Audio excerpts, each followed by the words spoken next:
عليكم، انا هبه شيحه ودي قناتي مطبخ هبه شيحه. لاول مره تشوفوني اشتركوا في القناه وفعلوا زر الجرس عشان يوصل لكم كل جديد انا بنزله. النهارده معايا ابسط انواع الحلويات، وهي الباستا فلورا.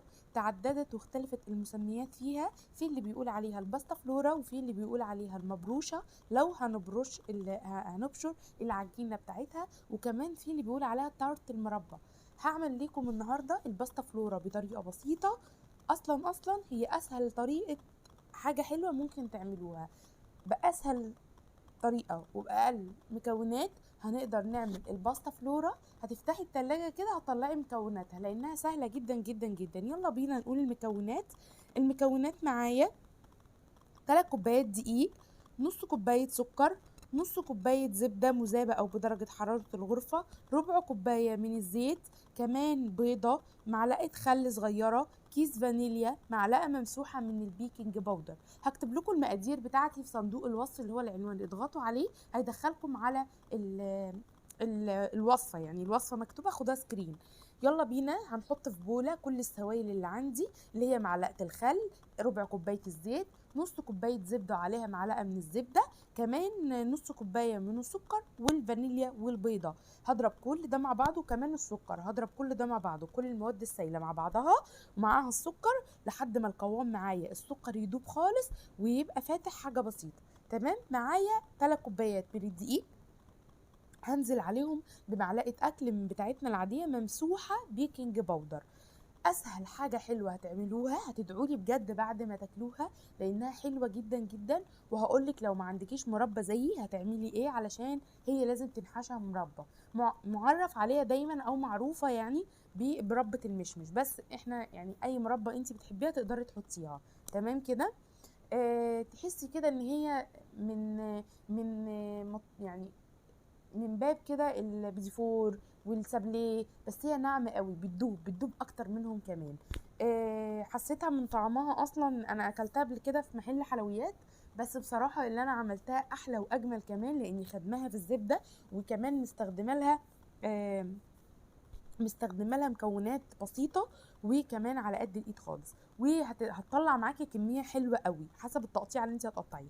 بعد ما حطيت المواد السائله ودوبتها مع بعض، هنزل عليها بالمواد الجافه وهقلبها مع بعض. اول ما تحسي ان الدقيق بدأ يختفي، البسي جلافز ويلا بينا، عشان احنا مش هنعجن، احنا هنلم العجينه زي السابليه لحد ما نكونها كوره كده ناعمه كده وملساء كده من بره.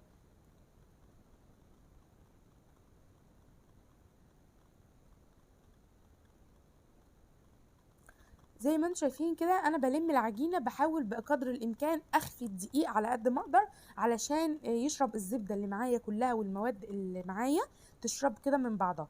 زي ما انتم شايفين انا مش بعجن كاني بعجن قرص، انا بلم العجينه، حتى الحبات اللي هي تبان ان هي مفرفته كده انا هشيلها والمها، لان هي تحسيها كده بتتقطم زي عجينه البسكوت، مش ناعمه بتمط زي اي عجينه تانية. لا، هي قريبه قوي من عجينه السابليه. يعني في عجينة السابليه برضو بتبقى كده مقطومة، تحس ان هي بتتقطم مش ناشفة، هي طرية جدا في ايدك، بس عجينة مش بتنفرد زي العجين اللي هو عجينة الحواوشي والحاجات دي، لا لا لا خالص. بقسم كده التلت والتلتين، التلت الصغير اللي انتوا شايفينه دوت هاخده الفه كده بستريتش راب وهعينه في الفريزر لحد ما اخلص الوصفه، عشان تشوفوا في الاخر انا هعمل فيها ايه. وهقول لكم كمان في فيديوهات كتير او في صور كتير للباستا فلورا، الحته اللي باقيه التلت دي متزوق بيها قلوب ونجوم والكلام ده. بأبسط طريقة النهاردة لو ما عندكيش القطعات دي هنعمل بيها وش الباستا فلورا بتاعتنا اللي هي المبروشة. الباستا فلورا بتاعتي النهاردة مبروشة، انا مش مشكلاها خالص من على الوش. تمام كده. صينية مش مدهونة اي حاجة، لان احنا بسم الله ما شاء الله المادة الدهنية اللي عندنا نص كوبايه زبده وعليها معلقه كمان كتير، فمش محتاجه خالص، مش هتلزق معاكي في الصينيه، ده انا هقلبها كمان كاني بقلب كنافه بالقشطه كده. بتنزل طبقه كامله ولونها ما شاء الله كانت تحفه قوي. زي ما انتم شايفين انا بفرد كده، لبست جلافز عشان افرد، واضغطي من جوه لبره من جوه لبره علشان تاخدي كله سمك واحد. صواني بسبوسه، صواني تارت، اللي عندك استخدميه. صواني القاعده بتاعتها متحركه مفيش اي مشكله. انا بصراحه عندي صواني البسبوسه الحافه بتاعتها بتكون بسيطه شويه، طلعت معايا النتيجه كويسه. والمونيا لان انا بحب البسبوسه والكنافه واي حلويات بصراحه اسويها في الالمونيا، بتوزع الحراره بطريقه كويسه وكمان بتديني نتيجه كده مرضيه وحلوه قوي للحلويات بتاعتي. زي ما انتم شايفين انا بفرد اهو العجينه من جوه لبره. انا كل ده شغاله مفكره الصينيه تحت الكاميرا فانا هجيب الصينيه كده شويه بس واضح يعني انا بعمل ايه. انا عماله افرد في العجينه بتاعتي من جوه لبره من جوه لبره، وبضغط كده على الاطراف بتاعتي.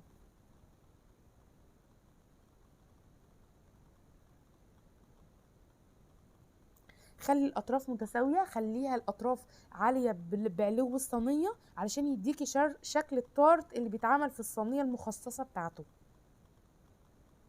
بساوي كمان الاطراف من فوق ومن الجناب، بحاول بقدر الامكان افرد من جوه لبره يعني من جوه الصينيه للاطراف علشان كله ياخد معايا سمك واحد. مش عايزه اتخنها لان هي لسه هتنفش شويه بسبب البيكنج باودر اللي احنا حاطينه في الفرن. عايزه اقول لكم للمربى، انا ما كانش عندي مربى بس كان عندي شويه فراوله صغيرين، انا لسه ما خزنتش فراوله، فكان عندي شويه فراوله في الفريزر كده باقيين، رحت مطلعاهم حط عليهم 3 معالق سكر سايباهم لمده ساعه في جنب، ورحت رافعاهم على النار. يعني حبه فراوله ما يجيش ربع كيلو، ورحت رافعاهم على النار ورحت قعدت اقلب فيها بالسكر اقلب فيها بالسكر، السكر تقل وعمل زي الشربات كده، خلاها طعمها طعم المربى بالظبط. فرحت على طول فردها في قلب الصينيه بتاعتك. عندك مربى مشمش، عندك مربى توت، مربى تفاح، مربى برتقال، اي مربى عندك انت بتعمليها في البيت او شاريها من بره، مربى اي مربى تقدري ان انت تحطيها في التارت. يعني هو معروف جدا بمربى المشمش، بس انا بصراحه النهارده عملته بمربى الفراوله، واي مربى متاحه عندك تقدري تعمليه. العجينه بتاعتي سكرها مش كتير ليه؟ علشان انا يا دوب المربى عارفين انها بتبقى مسكره قوي، فما ينفعش العجينه تبقى مسكره قوي والمربى مسكره قوي، لازم يكون المعادله بتاعه السكر موسطنينها شويه. فده شكل الفراوله اللي انا عملتها.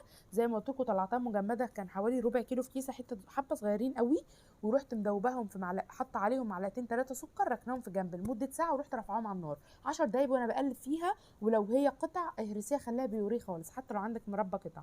الحركه اللي انا عملتها دي مهمه جدا، ان انا اخرم العجينه بتاعتي علشان ما تقبش في الفرن، لان احنا قلنا كذا مره ان هي عليها بيكنج باودر. هنزل كده بالمربى بتاعتي وافردها في الصينيه. استخدمت الصينيه مقاس 28 وكمان حفتها صغيره اللي هي بتاعه البسبوسه. بفرد كده زي ما انتم شايفين كده المربى بتاعتي، والكميه اللي انت حابه تحطيها جوه الباستا زي ما انت عايزه اعمليها.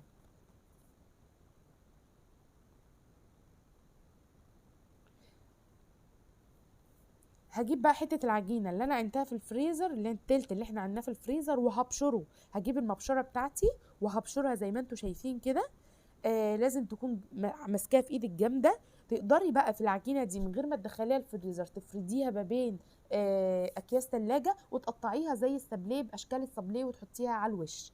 يعني التشكيل ده بيرجع ليكي، بس ده اسهل تشكيل ممكن تعملي بيه الباستا فلورا. لو ما عندكيش قطاعات تقدري ان انت تعمليها كده. تقدري كمان ان انت تفرديها بسمك 1 سنتي واقل وبالنشابه كده وتقطعيها زي السابليه وتحطيها على الوش.